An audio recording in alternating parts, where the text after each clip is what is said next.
ಹಳೆಯ ಚಿನ್ನದ ಒಡವೆನ ಅಧಿಕ ಬೆಲೆಗೆ ಮಾರಬೇಕೆ? ಅಂದ್ರೆ ಆಟಿಕಾಗೆ ಕಾಲ್ ಮಾಡಿ 8880 ಅಟ್ಟಿಕಾ ಗೋಲ್ಡ್ ಕಂಪನಿ.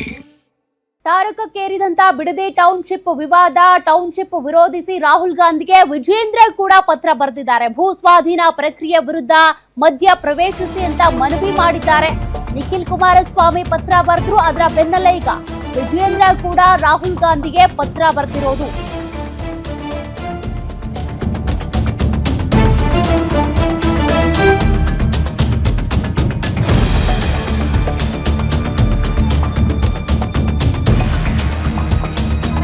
ತಕ್ಷಣ ಭೂ ಸ್ವಾಧೀನ ನಿಲ್ಲಿಸಬೇಕು ಅಂತ ರಾಹುಲ್ ಗಾಂಧಿಗೆ ಒತ್ತಾಯಿಸಿ ಪತ್ರ ಬರೆದಿರೋದು ವಿಜೇಂದ್ರ.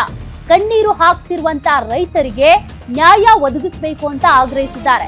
ರೈತರ ಪರ ಮಧ್ಯಸ್ಥಿಕೆ ವಹಿಸಿ ಅಂತೇಳಿ ಪತ್ರದಲ್ಲಿ ಉಲ್ಲೇಖ ಮಾಡಿ ಮನವಿ ಮಾಡಿದ್ದಾರೆ ವಿಜೇಂದ್ರ. ರಾಹುಲ್ ಗಾಂಧಿಗೆ ಬರೆದಿರುವಂತ ಪತ್ರದಲ್ಲಿ ಈ ಅಂಶಗಳ ಉಲ್ಲೇಖ ಆಗಿದೆ. ರೈತರ ಪರವಾಗಿ ನಿಂತ್ಕೊಳ್ಳಿ, ರೈತರ ಪರ ಮಧ್ಯಸ್ಥಿಕೆ ವಹಿಸಿ ಅಂತ ರಾಹುಲ್ ಗಾಂಧಿ ಅವರಿಗೆ ಬಿಜೆಪಿ ರಾಜ್ಯಾಧ್ಯಕ್ಷ ಆಗಿರುವಂತ ವಿಜೇಂದ್ರ ಅವರು ಪತ್ರ ಬರೆದು ಮನವಿ ಮಾಡಿಕೊಂಡಿದ್ದಾರೆ. ತಕ್ಷಣ ಭೂ ಸ್ವಾಧೀನವನ್ನ ನಿಲ್ಲಿಸಬೇಕು ಅಂತೇಳಿ ಒತ್ತಾಯಿಸಿ ಪತ್ರ ಬರೆದಿದ್ದಾರೆ. ರೈತರು ಕಣ್ಣೀರ್ ಹಾಕ್ತಿದ್ದಾರೆ, ಅವ್ರಿಗೆ ನ್ಯಾಯ ಒದಗಿಸಿ ಅಂತ ಆಗ್ರಹಿಸಿರೋದು.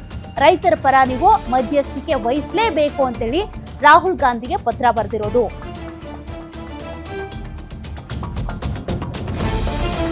ಪತ್ರವನ್ನ ನೀವು ಗಮನಿಸ್ತಾ ಇದ್ರಿ. ನಿಖಿಲ್ ಕುಮಾರಸ್ವಾಮಿ ಅವರು ಕೂಡ ಪ್ರತಿಭಟನೆಗಿಳಿದು ಪತ್ರವನ್ನು ಬರೆದ್ರು ರಾಹುಲ್ ಗಾಂಧಿ ಅವರಿಗೆ. ಅದರ ಬೆನ್ನಲ್ಲೇ ಬಿಜೆಪಿ ರಾಜ್ಯಾಧ್ಯಕ್ಷ ಆಗಿರುವಂತ ವಿಜೇಂದ್ರ ಕೂಡ ರಾಹುಲ್ ಗಾಂಧಿ ಅವರಿಗೆ ಪತ್ರ ಬರೆಯೋದ್ರ ಮೂಲಕ ರೈತರ ಪರವಾಗಿ ನಿಲ್ಲಿ, ಈ ಒಂದು ಬಿಡದಿ ಟೌನ್ಶಿಪ್ ವಿಚಾರವನ್ನ ಇಲ್ಲಿಗೆ ಕೈ ಬಿಡಬೇಕು. ಡಿಕೆ ಶಿವಕುಮಾರ್ ಅವರು ಪಣ ತೊಟ್ಬಿಟ್ಟಿದ್ದಾರೆ. ಈಗಾಗಲೇ ಮೊದಲ ಹಂತದ ಭೂ ಸ್ವಾಧೀನ ಪ್ರಕ್ರಿಯೆಗೂ ಕೂಡ ಸೂಚನೆ ಸಿಕ್ಬಿಟ್ಟಿದೆ.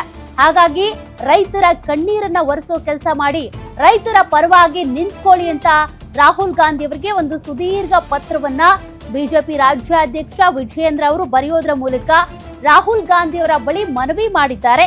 ಈ ಎರಡೂ ಪತ್ರಗಳು ಇನ್ನೂ ಕೂಡ ರಾಹುಲ್ ಗಾಂಧಿ ಅವರ ಕೈ ಸೇರಿಲ್ಲ. ಸೇರಿದ ನಂತರ ಅವ್ರ ರಿಯಾಕ್ಷನ್ ಏನಿರುತ್ತೆ ಗಮನಿಸಬೇಕಾಗುತ್ತೆ. ಯಾಕೆಂದ್ರೆ ಇಲ್ಲಿ ಬಿಡದಿಯಲ್ಲಿರುವಂತಹ ಎಷ್ಟು ಜನರು ಭೂ ಸ್ವಾಧೀನ ಮಾಡ್ಕೊಳ್ಳೋದಕ್ಕೆ ಇಲ್ಲಿ ಪ್ರಯತ್ನ ಆಗ್ತಿರೋದು, ಜೊತೆಗೆ ಫಲವತ್ತಾದ ಭೂಮಿ ಅಲ್ಲ. ಹಾಗಾಗಿ ಆ ಭೂಮಿಗೆ ಸಂಬಂಧಪಟ್ಟಂತೆ ಮುಂದೇನಾದ್ರೂ ಬದಲಾವಣೆಗಳಾಗಬಹುದಾ?